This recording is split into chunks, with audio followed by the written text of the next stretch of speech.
नमस्कार विद्यार्थी मित्रांनो, तुमचे स्वागत आहे आपल्या आवडत्या यूट्यूब चॅनलवर, ज्याचं नाव आहे एक्सपर्टिंग फिजिक्स बाय सागर हिंगे. आजच्या लेक्चरमध्ये आपण तुमचं सिलेबसमध्ये राहिलेलं जे शेवट चॅप्टर आहे atom, structure of atoms and nuclei आणि सेमीकंडक्टर, त्याच्यातलं structure of atoms and nuclei हे चॅप्टर आपण आजच्या लेक्चरला स्टार्ट करणार आहे. तर आपण जे चॅप्टर डिस्कस करणार इथं हे तुमचं जे नवीन गव्हर्नमेंटने जे ठरवून दिलेलं आहे, जो काही नंबर ऑफ सिलेबस रिड्यूस केला आहे आणि जो सिलेबस ठेवलेला आहे, त्या जो राहिलेला सिलेबस आहे त्यावरील जे टॉपिक्स आहेत ते आपण इथं एक्सप्लेन करणार आहे. आता आपण स्ट्रक्चर ऑफ ॲटमला स्टार्ट करणार आहेत. तर सुरुवातीला इंट्रोडक्शन पार्ट आपण याचा समजून घेऊया. तर आता बघा, ॲटम, स्ट्रक्चर ऑफ ॲटम नावाचं एक चॅप्टर तुम्ही केमिस्ट्रीमध्ये ऑलरेडी डिस्कस केलं, म्हणजे ॲटम्स आणि न्यूक्लियाबद्दलची बरीचशी इन्फॉर्मेशन तुम्हाला नोनच आहे. तर actually atoms, what is mean by the atoms? तर atoms is a smallest individual part of the element. इलेमेंटचा एक स्मॉल पार्ट, त्यालाच आपण ॲटम्स असं म्हणतो. आणि ॲटम्सबद्दल बऱ्याचशा थिरीज आपण बघितल्या आहेत. डाल्टननी सांगितलं आहे की ॲटम जो आहे तो इंडिव्हिजिबल आहे, तो न्यूट्रल आहे असंही सांगितलं. म्हणजे जेवढे नंबर ऑफ पॉझिटिव्ह चार्जेस ॲटममध्ये असतात तेवढेच negative number of charge particle तिथं असतात, असंही जे थॉम्सन म्हणलं होता, सॉरी डाल्टन्स म्हणलं होता. नंतर डाल्टनने असं सांगितलं की प्रत्येक ॲटम जो आहेत त्या ॲटमचे प्रत्येक इलेमेंट जो आहे त्या इलेमेंटचे ॲटम जे आहेत ते कसे असतात, आयडेंटिकल असतात. म्हणजे हायड्रोजन हा जर इलेमेंट जर घेतला त्याचे जे ॲटम्स असतील ते आयडेंटिकल असतील. हिलियम जर घेतला त्याचे ॲटम हे आयडेंटिकल असतील. आणि ज्यावेळेस एक ॲटम दुसऱ्या ॲटममध्ये आपण ॲड करतो त्यावेळेस आपल्याला नवीन सबस्टन्स मिळतो. अशा पद्धतीची थिअरी जी आहे ती डाल्टनने सांगितली होती. पुढे जे थॉम्सनची थिअरी आली. जे थॉम्सनने आणखी त्याच्यामध्ये इलेक्ट्रॉन, निगेटिव्ह चार्ज पार्टिकल त्यांनी इलेक्ट्रॉन असं नाव दिलं. त्याबद्दलची थिअरी ॲटम्स चांगल्या पद्धतीने एक्सप्लेन करण्याचं काम पुढे जे थॉम्सनने केलं. नंतर आणखी त्याच्यामध्ये ग्रोथ होतच गेली. पुढं मार्जन आणि जगर्स नावाचे रुदरफोर्डचे 2 स्टुडंट होते, that is a scientist, okay, Geigers and Marsden. यांनीही ॲटम्समध्ये म्हणजे अल्फा स्कॅटरिंग एक्सपेरिमेंट केला आणि तो एक्सपेरिमेंट रुदरफोर्डने एक्सप्लेन केला. तर त्यांच्या असं लक्षात आलं की ज्यावेळेस अल्फा पार्टिकल आपण ज्यावेळेस एका गोल्ड फाईलवरती इम्पॅक्ट करतो, नंबर ऑफ अल्फा पार्टिकल, त्यातले काही म्हणजे जवळजवळ 90% अल्फा पार्टिकल स्ट्रेट डिरेक्शन निघून गेली. फार थोडी 5-10%, 5 ते 7% जी 5 to 7% जी पार्टिकल जी आहे ती स्कॅटर्ड झाली. त्यातली फार थोडी पार्टिकल जी आहे ती 90 डिग्रीने स्कॅटर झाली. आणि जर त्यांनी 1 लाख पार्टिकल घेतले असते त्यातली व्हेरी फ्यू पार्टिकल्स ही 180 डिग्रीने रिटर्न बॅक आली. मग याचा अर्थ असा आहे की जो न्यूक्लियस ॲटम जो आहे त्या ॲटमच्या सेंटरला सुद्धा काय आहे, म्हणजे ॲटमच्या मध्ये सुद्धा एक पार्टिकल्स आहे आणि त्या पार्टिकलला, त्या एलिमेंटला त्यांनी न्यूक्लियस असं म्हणलं. मग हा न्यूक्लियसमध्ये ॲटमचं जवळजवळ 99% मास असतं असंही रुदरफोर्डने सांगितलं. म्हणजे न्यूक्लियसबद्दलची बरीचशी थिअरी जी आहेत ती रुदरफोर्डने एक्सप्लेन केली. तिची रेडियस काय असेल, ओके, त्याची स्टॅबिलिटीबद्दल फक्त रुदरफोर्डला एक्सप्लेन करता आलं नाही, तर तिची रेडियस सुद्धा रुदरफोर्डने फाईंड केली होती. आणि रुदरफोर्ड असंही म्हणलं होता की जो न्यूक्लियस आहे त्या न्यूक्लियसभोवती इलेक्ट्रॉन जे आहेत ती सर्क्युलर ऑर्बिटमध्ये रिव्हॉल्व होत असतात. परंतु आता जर इलेक्ट्रॉन जर सर्क्युलर ऑर्बिटमध्ये रिव्हॉल्व होत असतील, कारण इलेक्ट्रॉन जर इज अ चार्ज पार्टिकल आणि ही चार्ज जर टाईमनुसार जर मूव्ह होत असेल, चार्ज जर टाईमनुसार जर काय होत असेल, मूव्ह होत असेल, तर आपल्याला इलेक्ट्रिक करंट मिळेल. मग ॲटम स्टेबल का बरे, स्टॅबिलिटी का बरे, तर ही स्टॅबिलिटी रुदरफोर्डला एक्सप्लेन करता आली नाही. आणि मग पुढं परत हा झाला इंट्रोडक्शन पार्ट. मग ॲक्च्युली जो पार्ट जो आहे तो पुढं बोर्स जो आपल्याला सिलेबसमध्ये आहेत, मग बोर्स थिअरी आपण इथे डिस्कस करणार आहे. तर बोर्सनी ॲटम्स ज्यावेळेस स्टडी केला तर आणि ह्या ॲटम्सबद्दल आणि न्यूक्लियसबद्दलचे बराचसा फेनॉमिना जो आहे तो त्यांनी एक्सप्लेन केला होता. मग ॲटम म्हणजे रेडियस काय असली पाहिजेत प्रत्येक ॲटमची, व्हेलॉसिटी काय असली पाहिजेत, एनर्जी काय असली पाहिजेत. तर शक्यतो बोर्स थिअरी जी आहे ती हायड्रोजन लाईक्स ॲटम्स म्हणजे स्मॉलेस्ट ज्यांचा ॲटॉमिक नंबर आहे Z=1 2 3 4, तर यांच्यासाठी ही बोर्स थिअरी लागू पडते, हेवियर इलेमेंटसाठी नाही.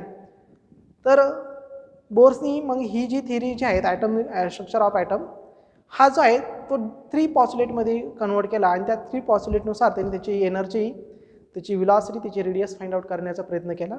Wavelength of electron when electron is jumping from higher state to lower state, किती एनर्जी तो रायडिएट करतो, त्याची वेवलेंथ काय असणार आहे, याबद्दलची सगळी इन्फॉर्मेशन जी आहे ती बोर्स फेनॉमिनामध्ये कळते. तर आपण स्टार्ट करणार आहे, दॅट इज बोर्स थिअरी.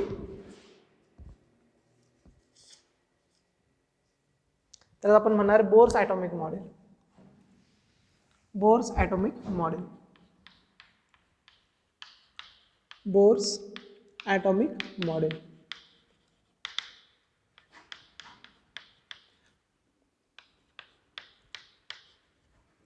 आता बघा बोर्स ॲटॉमिक मॉडेल काय आहे ते समजून घेऊयात. मग आता बोर्सनी ॲटम जो आहे तो एक्सप्लेन करण्यासाठी त्यांनी 3 पॉच्युलेट यूज केली. ती पॉच्युलेट 1 बाय 1 आपण डिस्कस करूयात. मग आता बोरचं फर्स्ट पॉच्युलेट बघूयात. Postulate number first,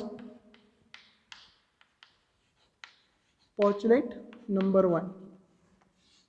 bourse is simply they say that. आता बोर्सचं माहीत होतं की रुदरफोर्डने यावेळी सांगितलं होतं की आतमध्ये ॲटमच्या आतमध्ये न्यूक्लियस आहे आणि मग हा न्यूक्लियस प्लस त्याच्या सराउंडिंगली मूव्ह होणारे इलेक्ट्रॉन मिळून ॲटम तयार होत असतो. मग इलेक्ट्रॉन कसे रिव्हॉल्व होतात याबद्दलची इन्फॉर्मेशन रुदरफोर्डने सांगितली. So he simply say that the electron revolves around the nucleus. First postulate, the electron revolves around the nucleus in a nucleus around the nucleus in circular orbits, circular orbit.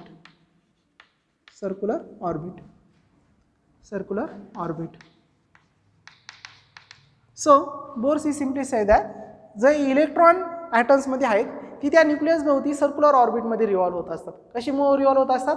Circular ऑर्बिटमध्ये. मग आता electron जर circular ऑर्बिटमध्ये revolve होतात ते म्हणशील sir हे तर रुदरफोर्डनी पण सांगितलं होतं. मग स्टॅबिलिटी काय एक्सप्लेन करताना आली रुदरफोर्डला, तर त्याच्यामागचं रिझन होतं आपण जर स्टेबल ऑर्बिट जर घेतलं, कोणतं ऑर्बिट घेतलं? Stable orbit. म्हणजे आपण सर्क्युलर मोशन बघितलं आहे. सर्क्युलर मोशनमध्ये आपण बघितलं आहे जर पार्टिकल जर युनिफॉर्म सर्क्युलरली मूव्ह होत असेल तर तिकडे असणारं वर्क डन 0 मिळतं. म्हणजे तिची एनर्जी किती मिळते आपल्याला? 0 मिळते. म्हणजे स्टेबल ऑर्बिट जर घेतलं तर त्या स्टेबल ऑर्बिटची एनर्जी, टोटल एनर्जी असते 0. म्हणून ज्यावेळेस इलेक्ट्रॉन रिव्हॉल्व होणार आहे सर्क्युलर ऑर्बिटमध्ये त्यामुळे त्यांची जी एनर्जी असणार आहे टोटल त्या ग्रुपची एनर्जी ती 0 असणार आहे. म्हणून ॲटम स्टेबल असतो. हे सांगण्यासाठी रुदरफोर्डनी सेकंड पॉच्युलेट सांगितलं आपल्याला. ओके, त्याची स्टॅबिलिटी एक्सप्लेन केली. 2 number, the radius of the orbit, postulate number 2, postulate 2, the radius of electron किंवा radius of the orbit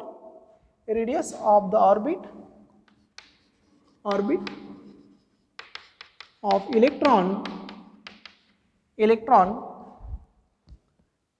can only take certain fixed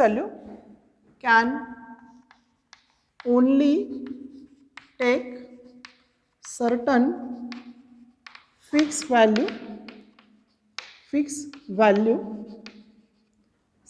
fixed value such that the angular momentum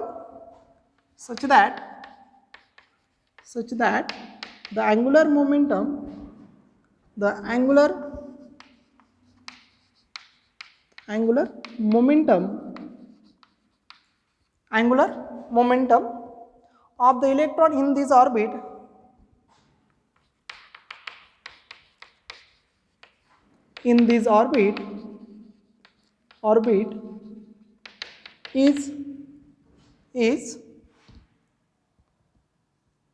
is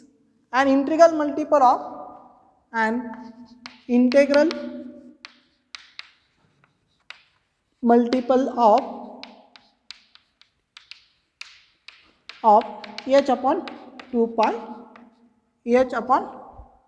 pi, where h is the Planck constant. Planck constant.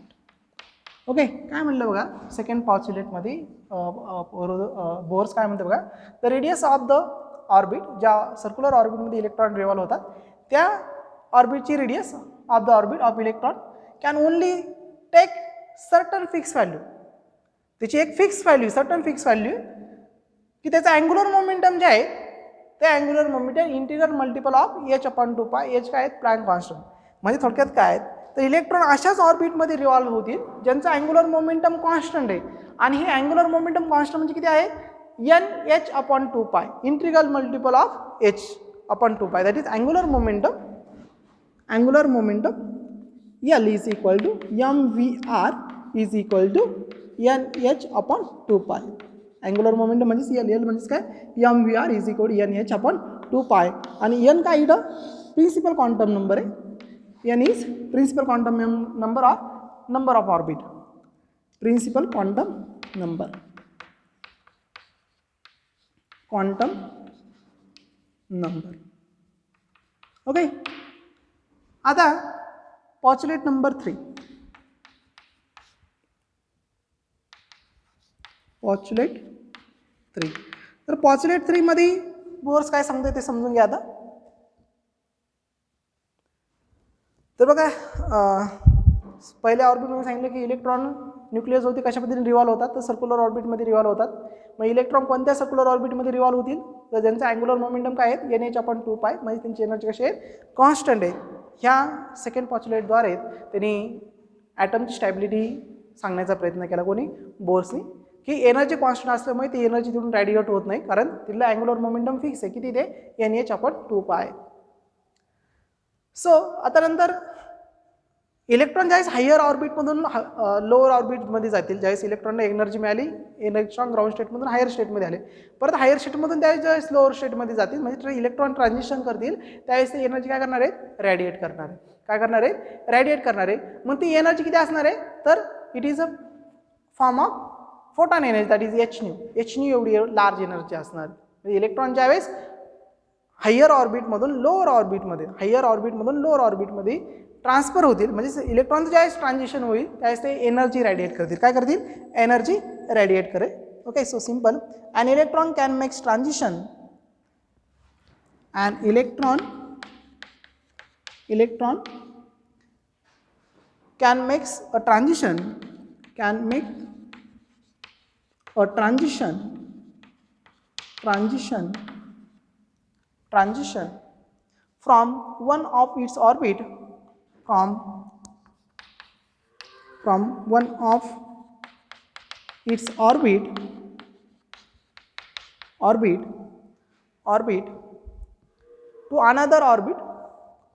to another orbit, having lower energy,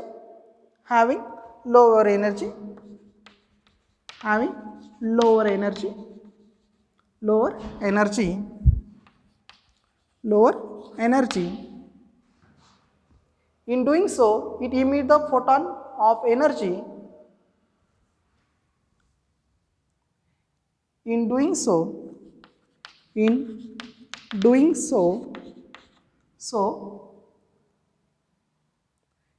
it emit a photon energy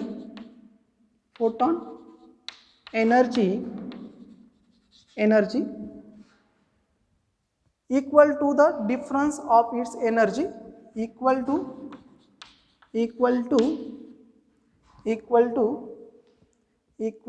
its energy, equal to difference in its energy, difference in its energy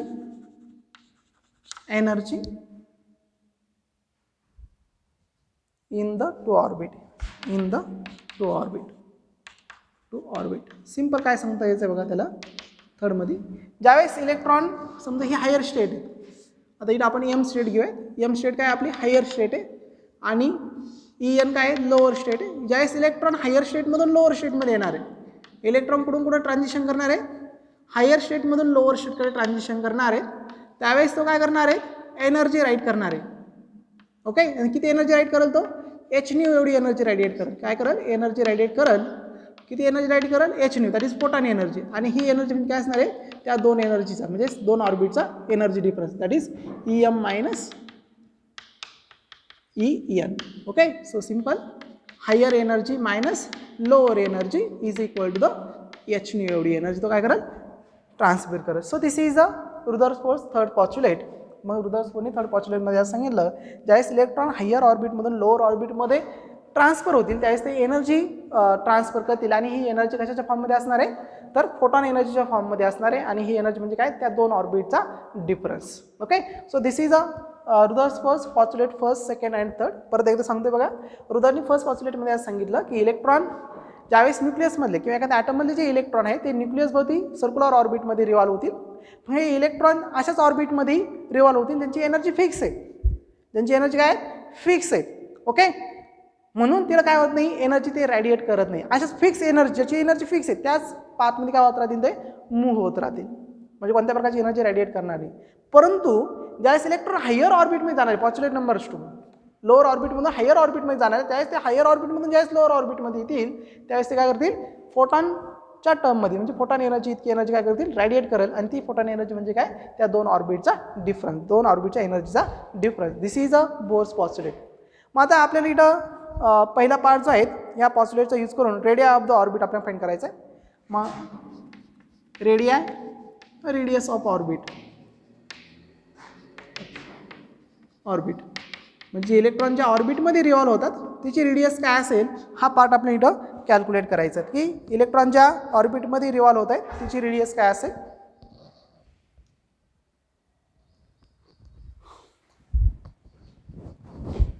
तर बघा, मग radius आपल्याला calculate करायचे.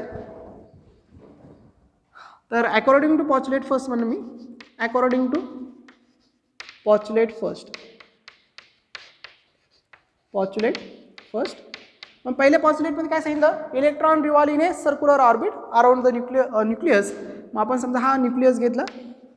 Okay, सेंटरला nucleus आहे आणि ह्या न्यूक्लियसभोवती electron काय होत आहे, सर्क्युलर ऑर्बिटमध्ये रिव्हॉल्व होत आहे. ओके, सो दिस वन. मग आता इकडे हा इलेक्ट्रॉन इकडे सर्क्युलर ऑर्बिटमध्ये रिव्हॉल्व होईल. इथं न्यूक्लियस म्हणजे प्रोटॉन असणार आहे, याच्यावर चार्ज E+ असणार आहे. दोघांमधलं डिस्टन्स आपण R घेतलं. ही झाली रेडियस ऑफ द ॲटम्स. लक्षात का.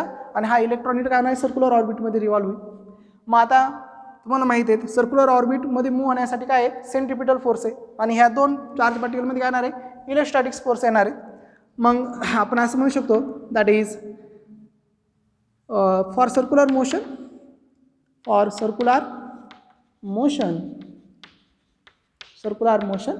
centripetal force are necessary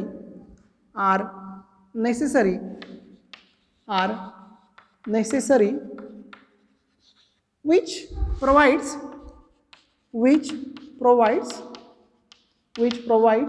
the electrostatics force किंवा electric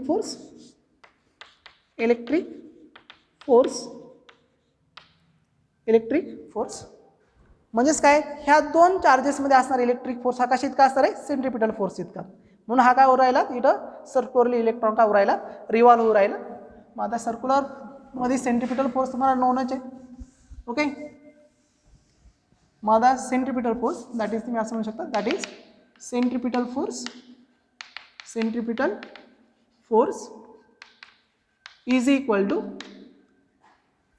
इलेक्ट्रोस्टॅटिक्स फोर्स किंवा electric force.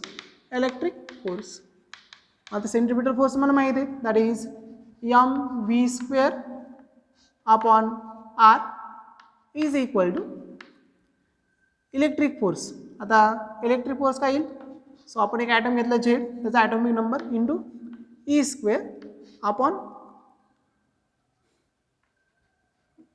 Simple that is 1/4πε0 ZE² upon R². Z काय ॲटॉमिक नंबर आहे. ओके, हायड्रोजन यूज केला तर Z=1, हेलियम यूज केला तर हेलियमचा न्यूक्लियस यूज केला तर Z=2. त्याच्यामुळे आपण इथं ही व्हॅल्यू टाकली. So mv² upon r is equal 1/4πε0 ZE² upon R². मग हे इक्वेशन नंबर 1 मिळालं आपल्याला. ओके, आता according to postulate number 2, now according to postulate number 2,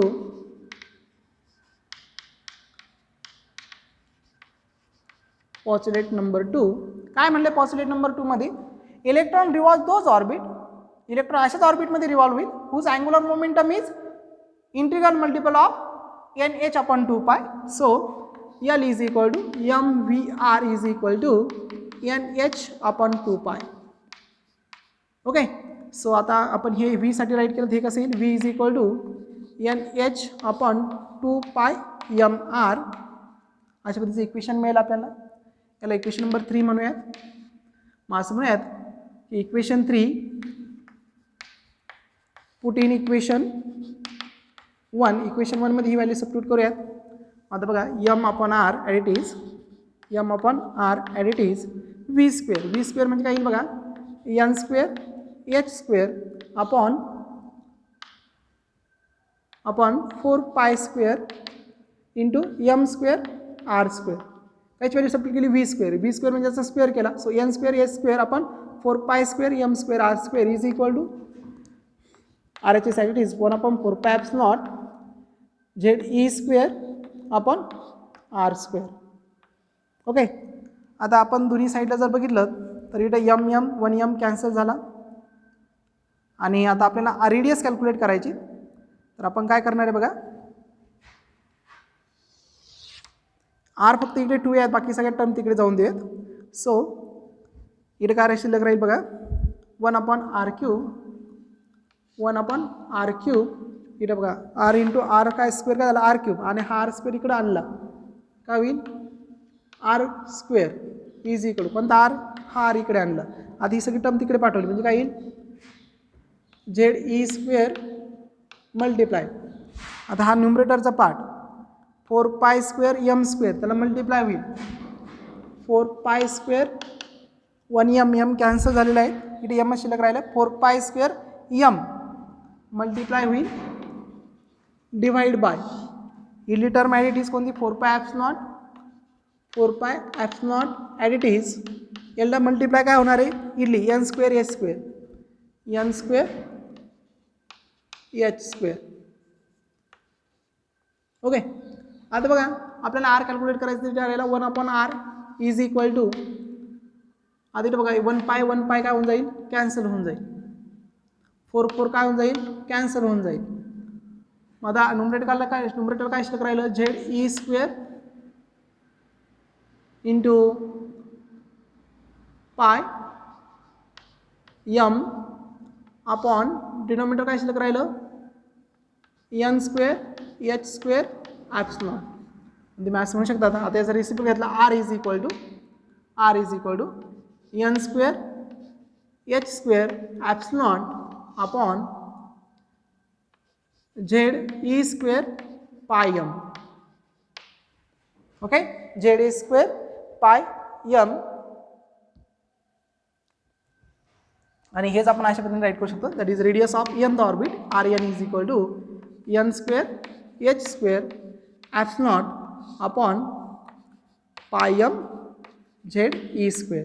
and this is the equation of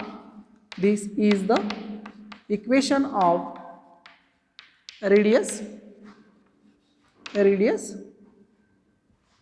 for Bohr orbit. Bohr orbit ची radius झाली. आता ह्या radius बद्दलच आपण थोडीशी आणखी इन्फॉर्मेशन राईट करूयात. ओके.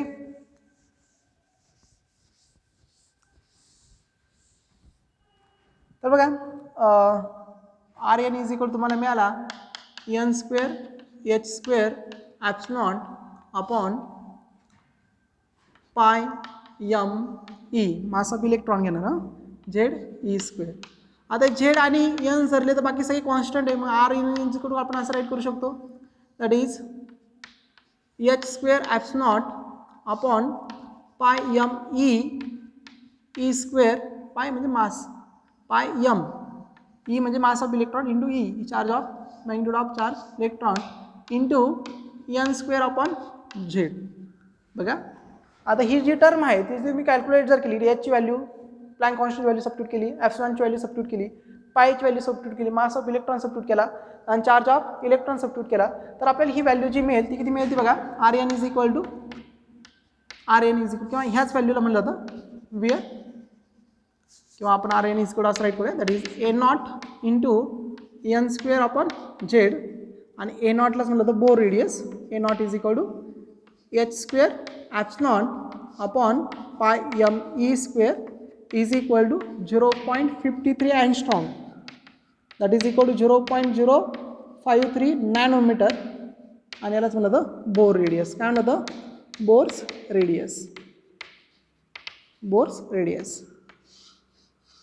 ओके, तर अशा पद्धतीने आपण मग रेडियस राईट करू शकतो. That is R N is equal to 0.53 into N square upon Z angstrom. This is a simplest formula for the radius of Bohr's orbit. मग तुम्ही झेड हायड्रोजन ॲटम असेल तर झेड इज इक्वल टू 1 टाका. Okay, मग orbit पण first असेल N is equal to 1 टाका, तर 0.53 तुम्हाला काय मिळेल. हायड्रोजन ज्यावेळेस ग्राउंड स्टेटमध्ये राहील एन इज इक्वल टू 1 त्यावेळेसची रेडियस. लक्षात का? तर आपण इथे एक एक्झाम्पल पण घेऊ शकतो जे तुम्हाला विचारलेलं आहे. Calculate the radius of third orbit.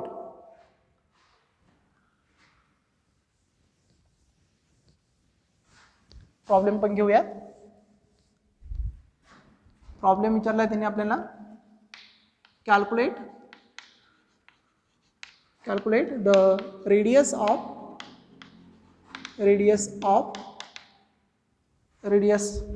calculate the radius of the third orbit of the third orbit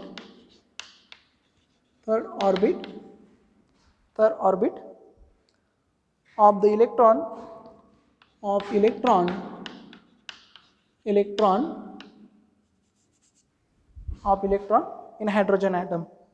in hydrogen atom. आता आपल्याला इथं ॲटम दिला hydrogen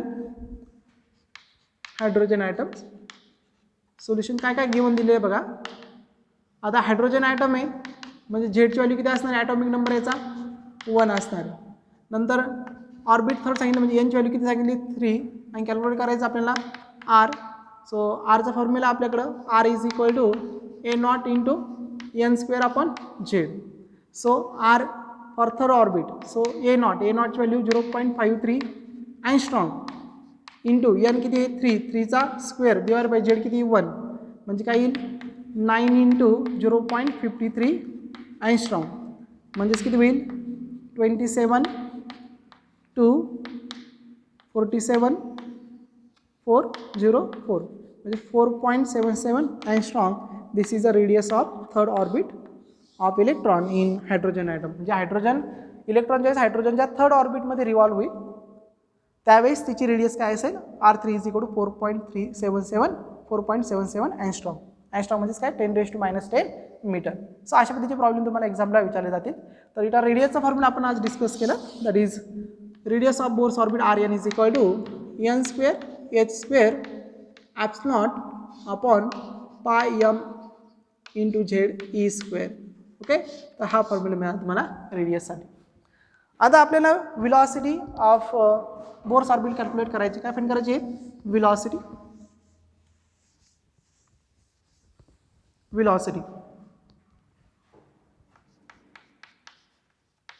velocity of Bohr's orbit.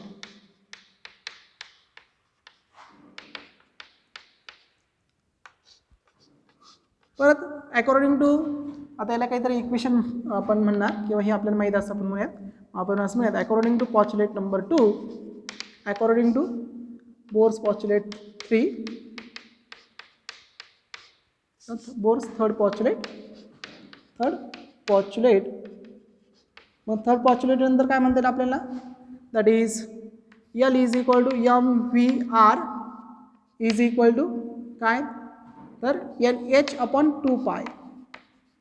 मग आता इथे व्ही जर कॅल्क्युलेट केलं तर व्ही काय मिळेल NH upon 2πmr.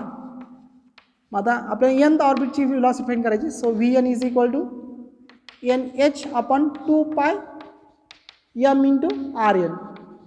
Okay, but RN ची व्हॅल्यू माहिती तुम्हाला. Radius of Bohr's orbit is n square h square epsilon naught upon pi M Z E square. मग ही व्हॅल्यू इथे सबस्टिट्यूट करूया. सो VN इज काय मिळेल बघा VN is equal to NH upon 2π at it is आणि आरची व्हॅल्यू रेसिप्रोकलमध्ये राईट करा म्हणजे काय येईल pi M Z E square upon N square H square epsilon naught. आता काय कॅन्सल होईल बघा इथं VN is equal to pi get cancel. आता 1n get cancel 1h get cancel बाकी सगळं शिल्लक राहील. मग नुमरेट घाललं काय शिल्लक राहिलं पाय झेड पाय नाही शिल्लक राहिलं एम राहिलं फक्त. सो ओके पाय get cancel. So NH get cancel So we simply say that mze square upon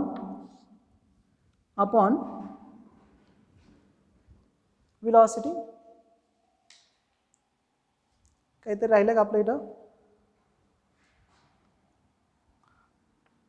हां, हिला यम राहून गेलं ना आपला यम. तर हा यम सुद्धा काय होऊन जाईल कॅन्सल. 2πm आहे ना, तर यम सुद्धा काय होऊन जाईल कॅन्सल. सो इट येईल ZE स्क्वेअर. न्यूमरेटर फक्त ZE स्क्वेअर शिल्लक राहिला. डिनोमिनेटर राहिला 2 epsilon into NH. ओके, तर velocity VN is equal to मिळाली तुम्हाला ZE square upon 2 epsilon into NH. म्हणजे ही झाली velocity of Bohr's orbit. Bohr's ऑर्बिटच्या nth ऑर्बिटची विलॉसिटी. ओके, परत इथं आपण जर बघितलं तर VN is equal to E constant आहे, 2 कॉन्स्टंट आहे, ॲप्सिलॉन कॉन्स्टंट आहे, H कॉन्स्टंट आहे, आणि यालाच आपण म्हणूयात into Z upon N. Okay, मग आता बघा ही जी व्हॅल्यू जी आहे ही व्हॅल्यू तुम्हाला मिळते VN is equal to that is C upon 37 into Z upon N, that is equal to 2.2 into 10 raised to 6 Z upon N meter per second. तुम्ही असं write करू शकता velocity of nth orbit is equal to 2.2 into 10 raised to 6 Z upon N meter per second.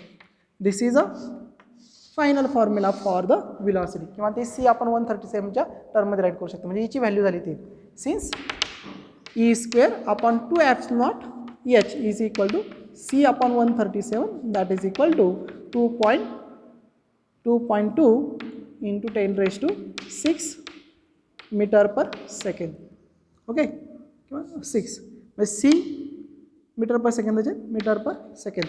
मग C is speed of light, तो किती आहे 3 into 10 raised to 8 आणि 137 divide जर केलं तर आपल्याला अशा पद्धतीची व्हॅल्यू मिळेल 2.2 into 10 raised to 6 metre per second. So this is a concept of the velocity of Bohr's orbit. तर आजच्या लेक्चरमध्ये आपण काय कन्सेप्ट समजून घेतल्यात, तर बोर्स ऑर्बिटची 3 postulate, first postulate, second postulate आणि थर्ड पॉस्ट्युलेट, त्याचबरोबर radius of Bohr's orbit and radius of velocity of Bohr's orbit. तर रेडियसच्या म्हणजे बोर्स ऑर्बिटच्या याच्यावरती एक प्रॉब्लेम पण आपण सॉल्व्ह केला. आता पुढच्या लेक्चरमध्ये आपण energy of Bohr's orbit calculate करणार आहे. नंतर एनर्जी लेवलची डायग्राम, आयोनायझेशन एनर्जी आणि बोर स्पेक्ट्रम काय आहेत किंवा एनर्जी स्पेक्ट्रम काय आहेत त्याबद्दलची इन्फॉर्मेशन आपण उद्याच्या लेक्चरमध्ये डिस्कस करणार आहे. तर आजचं लेक्चर आपण इथंच थांबवत आहे. थँक्यू.